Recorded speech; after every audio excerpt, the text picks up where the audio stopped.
The air inside the courtroom felt like it had been frozen in place, cold, tense, and thick with silence. Every eye was locked on the judge's bench, waiting for the next move, the next word, the next breath. But no one was more nervous than Patrice Washington, a mother with trembling hands, trying to keep her grip on a squirming 3-year-old boy in her lap. His name was Micah, and in just a few minutes his presence would shatter every expectation, every assumption, and every hardened belief in that room. But in this moment, no one knew that.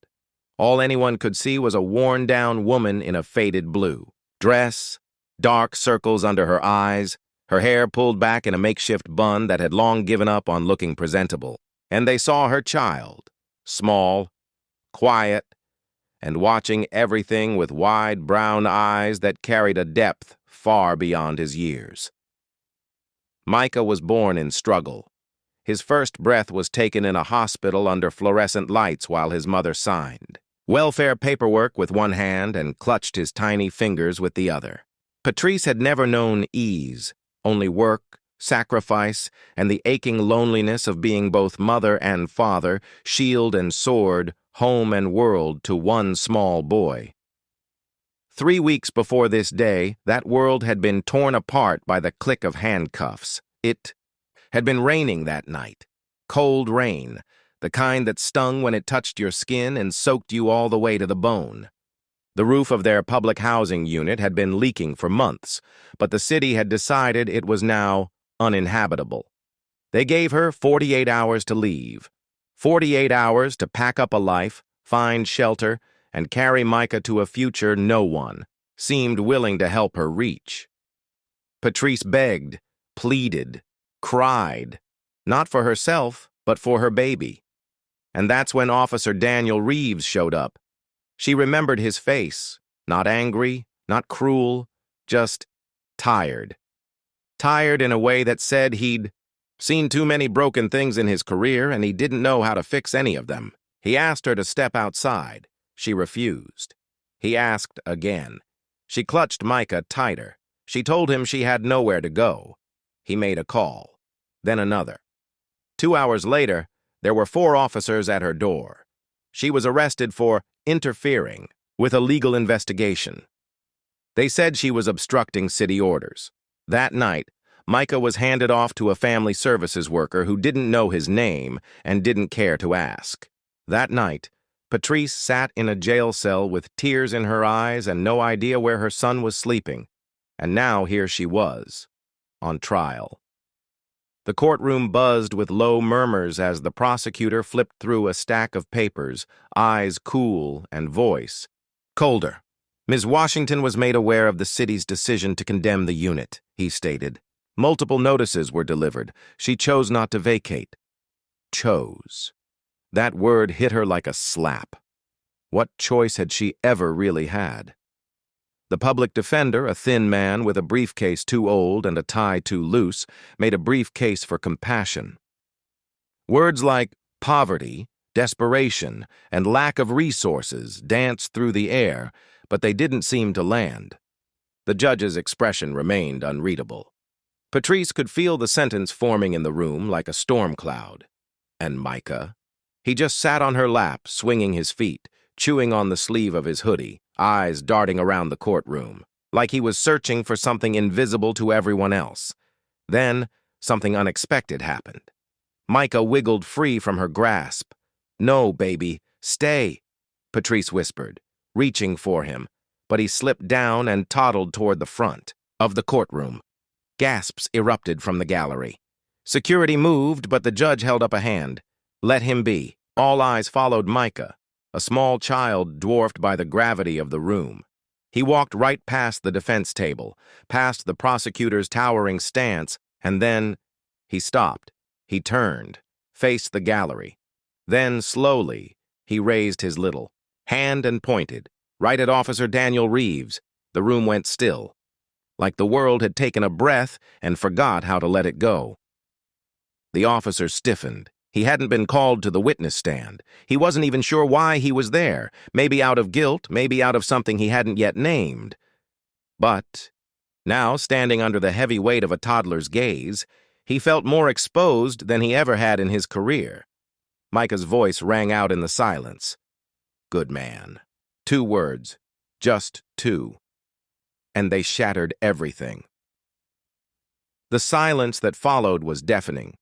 Even the judge looked stunned, mouth slightly open, gavel frozen mid-air. Officer Reeves looked down at the child, his jaw slack, eyes suddenly glassy. There was no way this boy could remember what happened that night. Not clearly. But here he was, pointing straight at the man who had arrested his mother, and calling him good. The judge leaned forward. Officer Reeves, would you care to explain this moment? Daniel hesitated. This wasn't protocol. This wasn't in any manual. But something about the boy's gaze, so innocent and unfiltered, cracked through the wall he'd built around. His conscience, he stood, and began to speak. I wasn't supposed to come back to that building, he said. Not after we got the order. But I did, that night, off the clock. Something about her voice. I don't know. It stuck with me. His voice trembled, but he pressed on. She didn't ask for money. She didn't ask for pity. She just asked me not to take her son from the only warmth they had. I didn't listen. I should have. But I came back and I brought blankets, groceries. I gave them 1 night of comfort before following an order I never questioned out loud. His eyes locked on Micah, and somehow he still sees good in me. The courtroom was silent, hanging on every word. Patrice was frozen in place, her hand covering her mouth, eyes brimming with tears. She hadn't known. She had never known that Officer Reeves had come back, that he'd tried, in his own broken way, to help. That the man who placed the cuffs on her wrists had also placed food by her door. Micah stood still, his arms still extended, a quiet confidence on his small face like he understood something no one else could. It was then that something profound happened, something no court case, no statute, no ruling could ever orchestrate. Humanity cracked through the walls of that courtroom. It wasn't just the facts anymore. It wasn't just about paperwork or ordinances or city codes. It was about a mother, a child, a cop, and the choices that rippled between them. The judge exhaled, slowly, thoughtfully. This court, he said, voice low and firm, recognizes the circumstances surrounding this case are extraordinary. I see no intent to defy the law, only a desperate attempt to survive. Ms. Washington, you are free to go. The room erupted, not in applause, but in emotion. A sob burst from Patrice's throat as she rushed to her son, scooping him up and holding him so tightly it was like she feared he might disappear. She whispered something into his curls, something only he would ever hear. Officer Reeves lowered his head, hands clenched at his sides, emotion thick in his chest. Micah, still cradled, in his mother's arms, turned and looked back at him. The smile he gave was small, but it was real. And in that smile, Daniel Reeves saw something he hadn't felt in years. Hope. But this story, this moment, was just the beginning. What came next would ripple far beyond that courtroom, far beyond the eyes of the judge or the whispers of the crowd, because the world was watching, and what they saw next was unbelievable. The news spread like wildfire. By the next morning, a grainy cell phone video recorded inside the courtroom had gone viral. Millions of people watched as a 3-year-old black boy raised his hand and pointed at a police officer, his voice echoing those 2 impossible words. Good man. Some cried. Others couldn't believe it. But most just stared, breathless, as the innocence of a child pierced through years of mistrust, injustice, and division with the simplicity of truth. And just like that, what was meant to be a quiet municipal case about housing code violations became a national conversation about humanity. But for Patrice, it wasn't about headlines. It was about survival. She stepped out of that courthouse with Micah in her arms and nowhere to go. Free, yes. But freedom doesn't pay rent. Freedom doesn't buy diapers. Freedom doesn't feed a child who gets hungry every 2 hours. Her purse held a single dollar and a bus pass. Her arms held her baby. And her heart? Her heart held everything else she hadn't yet figured out how to carry. She didn't know that a woman sitting in the back row of the courtroom that day had recorded the moment on her phone. She didn't know that the woman, a journalist named Lila Torres, had posted it to her social media with the caption, "This child just redefined what justice means in America. Please, someone help them." She didn't know that by the time she stepped off the city bus 3 hours later, her name was already on trending pages across the internet. And she didn't know that Officer Daniel Reeves had gone home, taken off his badge, sat in his car for an hour, and cried. Not because he'd been called good, but because for the first time in his life, he wanted to be. He hadn't always been a cop. He was once a boy who grew up in a trailer park with a single mom and a busted heater. He knew what it meant to go to bed hungry. He knew what it meant to feel invisible. But somewhere along the way, in the uniform, in the rules, he'd lost the pieces of himself that once burned with purpose. And somehow, a 3-year-old boy had reached into the ashes and pulled out the last flicker of light. Daniel didn't wait. The next morning, before the precinct doors opened, he filed his resignation. Not because he was ashamed of being an officer, but because he realized that helping people shouldn't be something that happened only after paperwork was filed. And then, he did something even more unexpected. He showed up at the shelter where Patrice and Micah had been dropped off after court. He didn't bring flowers. He didn't bring apologies. He brought a backpack. Inside was food, toys, a warm coat for Micah, a phone charger, and a handwritten note. It read, "I don't expect you to forgive me, but your son reminded me of who I once hoped to be. Let me help now. No uniforms, no orders. Just a man trying to make something right." Patrice stood frozen, the letter shaking in her hands. She looked down at Micah, who was already tearing into a bag of animal crackers, with both hands like it was Christmas morning. He looked up, crumbs around his mouth, and nodded. "Good man," he whispered again. Patrice turned to Daniel, her eyes wet, her guard still high, but her heart cracking open, just a little. "You're not getting off the hook that easy," she said. "I don't want to," Daniel replied, and that's where something even more unbelievable began. Lila Torres, the journalist, came back, this time with a camera crew. She aired their story on the evening news, highlighting not just the courtroom moment, but everything that followed. People wept. People rallied. People gave. Within 24 hours, a crowdfunding campaign launched by Lila had raised over $200,000. In 72 hours, it doubled. Strangers sent diapers, formula, clothes, books, job offers, and handwritten cards. A retired teacher from Oregon mailed Patrice a check with a note that read, "Your son reminded me why I became a teacher. Use this for his education." A local community center offered Patrice a small apartment above their building rent-free for a year.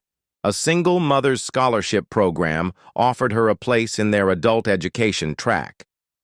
But the most shocking offer came from someone neither Patrice nor Daniel had ever met. A man named Stephen Brandt, CEO of a national real estate firm. He had grown up in the same housing projects where Patrice had once lived. He had seen the video, and he wanted to do more. He called a press conference. Cameras flashed. Reporters jostled. "This isn't about charity," he said. "This is about investment." This mother had the courage to protect her son against all odds. This officer had the humility to admit he could do better. "That's the America I believe in. That's the America I want to build." He announced the launch of the Micah Project, a national initiative to refurbish abandoned buildings into emergency housing for single-parent families, funded by his company and partners. He pledged $5 million to begin, and he named Patrice Washington, the program's first community liaison. The audience gasped. Patrice's knees almost gave out. Micah clapped, just once, loudly, and then asked for cookies. And just like that, the woman who once slept in a leaking apartment with her child curled beside her was handed the keys to a movement. But none of it, not the headlines, not the money, not the applause, compared to the moment 6 months later when Patrice stood on stage at the opening of the first Micah house. She wore a blue dress, brand new, the same shade as the one she wore to court, but this time it fit, right, hugged her frame with dignity. Micah sat in the front row, now 4, swinging his legs and holding a juice box like it was a trophy. Patrice took a deep breath and began to speak. There was a time I thought the world had forgotten me, that kindness was a myth, that no one would ever see me beyond my struggle. But then my son saw something in a man I had every reason to resent. And somehow, through the eyes of a child, the world began to shift. She paused, her eyes scanning the crowd. That day in court, I was the one on trial. But the truth is, we all were. What do we do when the system breaks people? What do we do when the rules hurt more than they help? Do we look away, or do we reach back? Her voice grew stronger. Micah taught me, and maybe he taught all of us, that redemption is real, that second chances aren't just for fairy tales, that sometimes the smallest voices carry the loudest truth. Her eyes met Daniel's. He stood in the back, a quiet smile on his face, arms crossed, now working full-time as a youth mentor in the same neighborhood he once patrolled. She finished with a whisper. Good man. 2 words, a child's truth, a nation's wake-up call, and the crowd rose to their feet. In the months that followed, the Micah Project spread to 7 cities. Daniel helped build mentorship programs for at-risk youth. Patrice worked on policies to protect families from sudden evictions. And Micah, he just kept smiling, growing, and pointing at people, each time saying something that made strangers cry. Happy lady, nice man, strong mommy. The world listened, and slowly, something started to change, because sometimes it only takes 2 words, from the right voice, to remind us of everything we've forgotten to be. Good, kind human.